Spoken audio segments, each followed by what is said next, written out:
ये दुनिया का इकलौता प्रधानमंत्री है कि घर के जेवर चुरा के भाग गया, घरवाली छोड़ के भाग गया, लेकिन फिर भी आज हमारे देश का प्रधानमंत्री है। एक बारी नहीं, दो दो बारी। तू नरेंद्र मोदी एक हिजड़ा प्रधानमंत्री है। छक्का छक्का छक्का छक्का छक्का। तेरे से लुगाई तक नहीं संभली, तू देश चलाने चला है।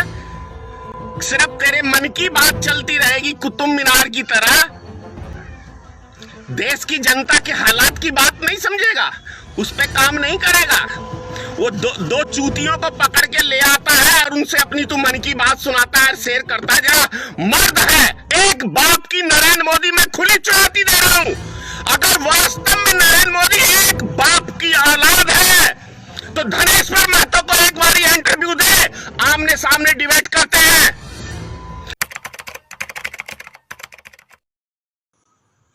ये दुनिया का इकलौता प्रधानमंत्री है कि घर के जेवर चुरा के भाग गया, घरवाली छोड़ के भाग गया, लेकिन फिर भी आज हमारे देश का प्रधानमंत्री है। एक बारी नहीं, दो दो बारी।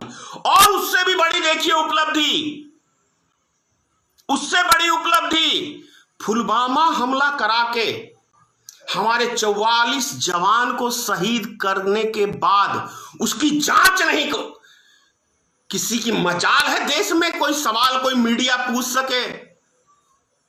किसी की मजाल है देश में? ये मोदी की ही तो उपलब्धि है कि सेना को मरवाने के बाद भी देशभक्ति का चोला पहन के बैठा हुआ शान से। ये मोदी ही कर सकता है, दूसरा कोई नहीं कर सकता है। अरे गांधी मैदान में ही देख लो आप, 2014 में बम फूट रहे थे, मोदी जी कहता मैं नहीं डरता, मैं नहीं डरता बम से, क्योंकि मैं तो मरने हुए वाला ही नहीं, क्योंकि मेरे है ही नहीं नीचे बम तो अरे पब्लिक में फूट रहा, फूटने दो। ये उपलब्धि तो सिर्फ नरेंद्र मोदी प्राप्त कर सकता है।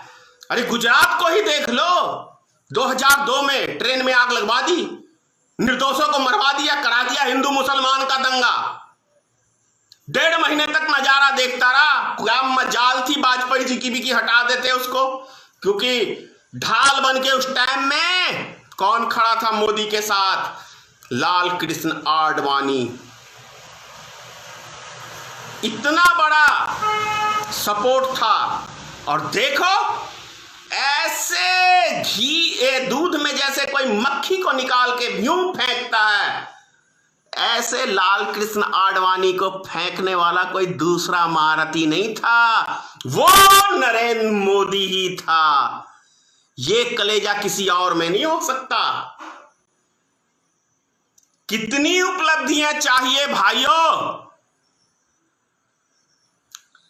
और उपलब्धियां गिनाऊं?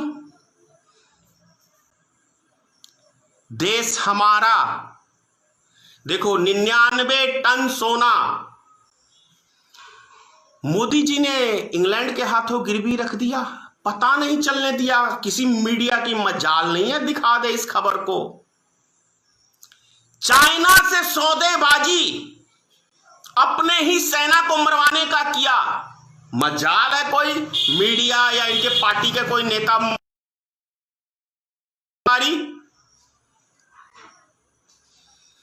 चाइना ने हमारी धरती को कब्जा किया, क्या मजाल है? मोदी जी क्यों बोलेंगे? क्योंकि इससे बड़ा हरामखोर बेशरम प्रधानमंत्री इतना सब चीज बर्बाद करने के बाद नहीं अभी नहीं। देखिए ये वही शख्स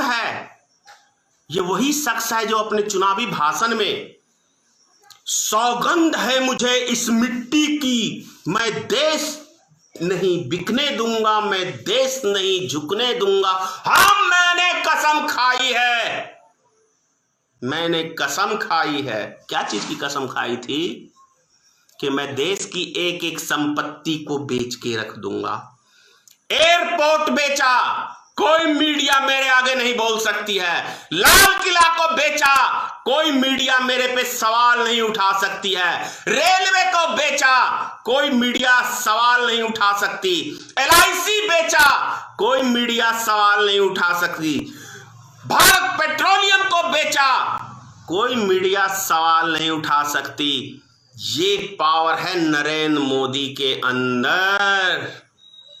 क्यों भक्तों, वास्तव में तुम्हारे पिताश्री ने कितनी सारी उपलब्धियां दी है देश को। ऐसा तो नहीं है कि मोदी जी ने जो 100 रुपए से ऊपर तेल बिक रहा है तुम्हें 50 रुपए में दे रहा होगा। क्या ये राष्ट्रभक्ति है कि देश की जनता को केलू में पेड़ो, इसे राष्ट्रभक्ति कहते हैं। चलो इतना पैसा कहां जा रहा है भक्तों मेरे, एक बात का तुम 1 लाख गाली देते हो, मुझे कोई दिक्कत नहीं है, दो, लेकिन मेरे सिर्फ इतने से प्रश्न का उत्तर दे दो। 28% इस देश का नागरिक जीएसटी देता है। 70 रुपए इस देश का नागरिक 1 लीटर तेल के ऊपर भारत सरकार को टैक्स देता है। अडानी और मुकेश अंबानी को सभी चीजें देने के बाद अब 100 रुपए का तेल हम 200 रुपए में खरीद रहे हैं, 220 रुपए में खरीद रहे हैं। हर वस्तुएं 3 गुने 100 गुने पहुंच चुकी है। ये पैसा आखिर किसके खजाने में जा रहा है? मोदी सरकार का पीएम केयर फंड लाखों करोड़ रुपया आया है, चंदा कहां गया? भारत सरकार ने पहला ऐसा सरकार भारत सरकार बना, मोदी का सरकार, जिसने एक बारी नहीं 3-3 बारी रिजर्व बैंक से पैसा ले लिया। ये पैसा कहां जाता है, किसके पास जाता है? इतना सा बात का तो थोड़ा सा उत्तर दे दो, फिर गाली देते रहना। सुबह शाम दिन रात माइक लगा के धनेश्वर महतो को गाली दो, मैं नहीं उससे कोई, मैं भी दे ही देता हूं कभी कभी। तो मैं सिर्फ इतना पूछ रहा हूं, और आपके हक की बात भी है। और वैसे भी भारत सरकार ने तो अब नौकरी भी गायब कर दी, 0% पे ला के खड़ा कर दिया, 0। अब वो क्या कहते हैं, वो वाला गाना मत गाना पूरब पश्चिम का, जब 0 दिया भारत ने दुनिया को तब उनको गिनती आई। तो भैया भारत तो 0 दुनिया को दे दिया और खुद 0 पे आ गया। कैमे नंबर पे है विकास के मामले में, पाकिस्तान बांग्लादेश सबसे नीचे। फिर भी अरे डूब जाओ यार, डूब के मर जाओ। देश की चिंता नहीं है, मोदी की चिंता है, भाजपा की चिंता है। भाजपा अपनी गोद अपना पेट भर रही है, आप लोग को रोड पे ला दिया है। सोचो, आप सबको रोड पे ला दिया है। आज क्या है, 2 महीने से लॉकडाउन फिर से है। सब जान रहे थे इस देश में जो भी बुद्धिजीवी व्यक्ति हैं कि बंगाल का चुनाव खत्म होते ही लॉकडाउन होगा। और अभी भी भारत सरकार काला बाजारियों का माफिया है, माफिया। अगर इस देश में कोई आतंकवादी है, इस देश में कोई भ्रष्टाचारी है, इस देश को कोई लूटने वाला कोई है, तो आरएसएस संगठन और भारतीय जनता पार्टी है। जय हिंद, ईश्वर आप सबकी रक्षा करे। अगर आप चाहते हैं गरीब हर वंचित इंसान की आवाज आप तक पहुंचे तो हमारे चैनल को सब्सक्राइब करें और बेल आइकन का बटन दबाना ना भूलें। देखते रहिए भोजन न्यूज।